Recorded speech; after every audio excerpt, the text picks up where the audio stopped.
All right, we have a Seahawks Patriots Super Bowl. I don't know how I feel about it, but let's talk about it. Let's jump right into this as I do this late, but we are going to now officially have ourselves. And I don't want to make this like a personal thing. There's that thing, a subscribe button, hit that. You want to be notified of anything new that comes around, hockey content, sports content, whatever. But it is the NFL Conference Championships. And let's just be realistic here. I don't want to get anything too biased or anything like that. Let's just jump right into this. First off, New England goes into Denver in what looked like it was a gorgeous day until the snow showed up. And sorry for you guys that you thought you weren't going to get the snow and then you got it late, and it ended up being a little bit of a kind of a drag thing in which, Denver could not put any more points on the board, unfortunately. We thought Jarrett Stidham was not going to do very well. In fact, after the first drive, that touchdown pass to Cortland Sutton, I'm like, okay, I think he's going to be fine. I think he's going to be fine. New England's defense has not been totally great all year. They have been formidable, but nothing major. But when you cannot move the football, that's a big issue. And all New England had to do, unfortunately, was literally try to take over like time of possession and everything like that. And a quarterback run by Drake May was enough, and a field goal, and there was nothing else in the fourth quarter. Jarrett Stidham had an opportunity to get them in range, but when he threw that deep ball and it was short, and Christian Gonzalez intercepts, and then they still had an opportunity, but Drake May ran a first down, and that seals everything up. So Drake May, in his second year, is going to the Super Bowl with the New England Patriots, and I'll get to the Patriots in a minute. First off, don't take anything out of Denver. They're going to be fine. If Bo Nix doesn't break his ankle, this game would be completely 1,000% different, even in the snow. I mean, nothing against Jarrett Stidham, but when you are 17-31 for $133 and a touchdown and the pick at the end, his quarterback rating was 63. Drake's was only 58. He had a QBR of 62. Wasn't any better, but Drake managed the game. Wasn't like what Tom Brady started, but there's nothing I can really argue about the New England Patriots. They go on and win the AFC. But there are a lot of people that pretty much might agree with me, might not. It's okay. It's your voice to opinion. Don't destroy the kid, but you can voice your opinion. The NFC Championship probably was the Super Bowl. It was an instant classic. Do you think Week 16 on Thursday night when the Rams and Seahawks went at each other, you don't think this was going to be any different? This was a classic. And you're going to give credit to a couple people. You give credit to Kenneth Walker, who was a workhorse, though. He only had 19 carries of 62 yards, and he did have a touchdown. Going against Kyren Williams, both had decent days. Kyren only had 39 yards, but he had a couple passes as well. There were big keys in this game. The Rams had a muffed punt.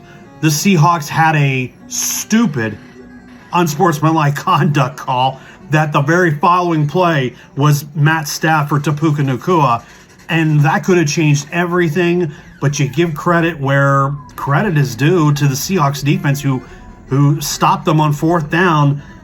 You give them so much credit because Stafford, I believe he's going to be the MVP, and he was 22 of 35, 374 against that defense, and he had 3 touchdowns, did not throw a pick, and he had a QBR of 81, quarterback rating at 127. That just shows Stafford is just Stafford. I think he's going to be around for a little bit, but you can't take anything away from Sam Darnold. I mean, when you're bouncing around the league trying to figure out where you are, I think the 1 year he was in San Francisco and figuring anything from Kyle Shanahan, and then you get a shot with Minnesota, but you have 2 bad games at the end of the year, and then Seattle takes a stab at you.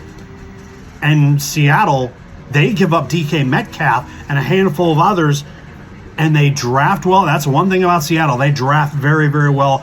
Look what Sam Darnold has. I'm sorry, Sam Darnold's name is not in the MVP list, along with Drake May and along with Matt Stafford.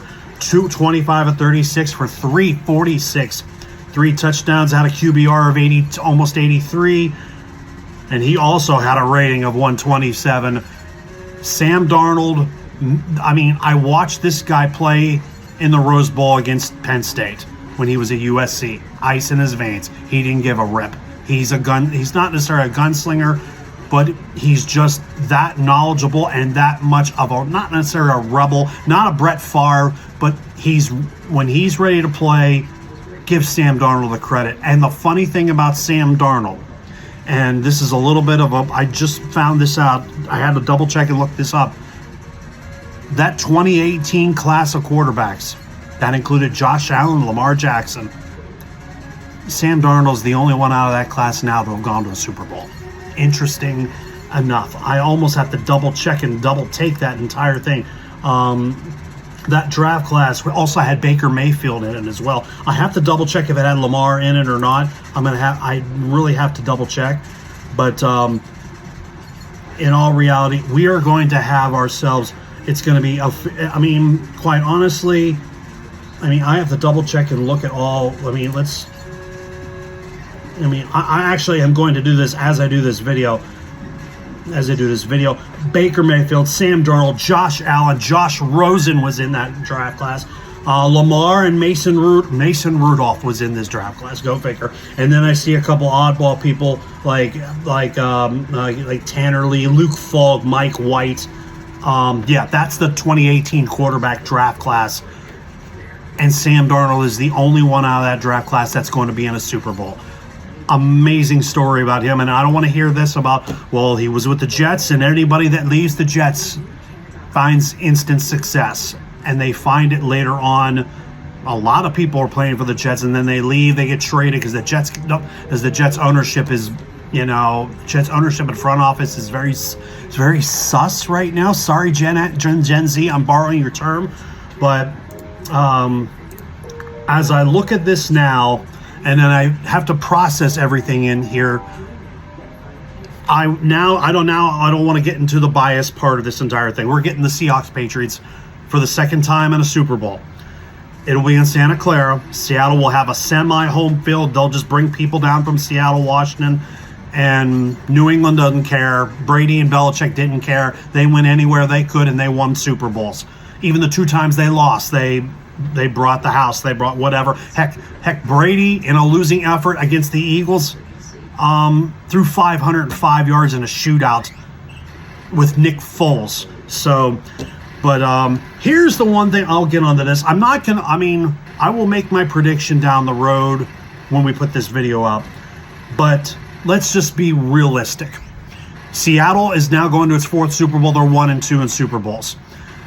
We know the win was against Denver and Peyton Manning in New York.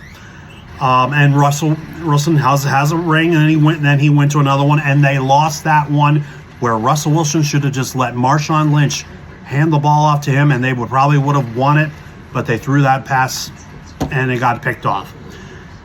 And Seattle would be a nice story to get their 2nd Super Bowl. And the way they're playing right now, they look like they're going to do it. And then you go to New England. I'm going to say this about the Patriots, and I'm going to shut the bar down. Let's just be realistic. The Patriots are going to their 11th Super Bowl. They're going to have an opportunity, and this is not good for Steeler fans, another opportunity to get 7. Brady has everybody beat by himself with 7. 6 with the Patriots, 1 with the Buccaneers.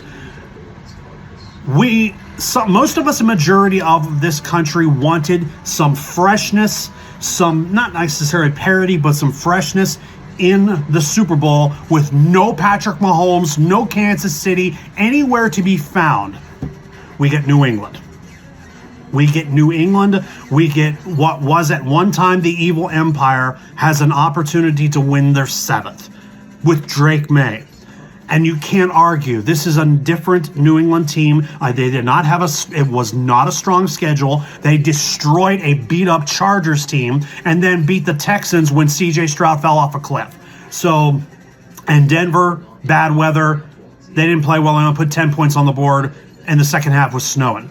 So, the opportunity is there for New England, but can Drake May do what very possibly could be done. The Patriots could win their 7th Super Bowl, but could we want something fresh? Could we have seen Denver go back? Could Houston, if Houston had a quarterback and CJ Stroud was great, they probably were a favorite to get into the Super Bowl. Jacksonville was also a good pick as well. Buffalo, I feel bad for them, and who knows what's going to happen, but we wanted some parity, we wanted some freshness, and New England is back in the Super Bowl. Not that there's anything wrong with it, but we're getting the Patriots and the Seahawks in the Super Bowl. I very well may have already made my pick mentally, but we'll see what happens. I will make my pick down the road. The bar is closed. The AFC and NFC championships are done. Oh, I'm so looking forward to the Pro Bowl next week. But this bar is closed, and I've done enough. We are going to see Drake May versus Sam Darnold in the Super Bowl. Boy, you gotta love it.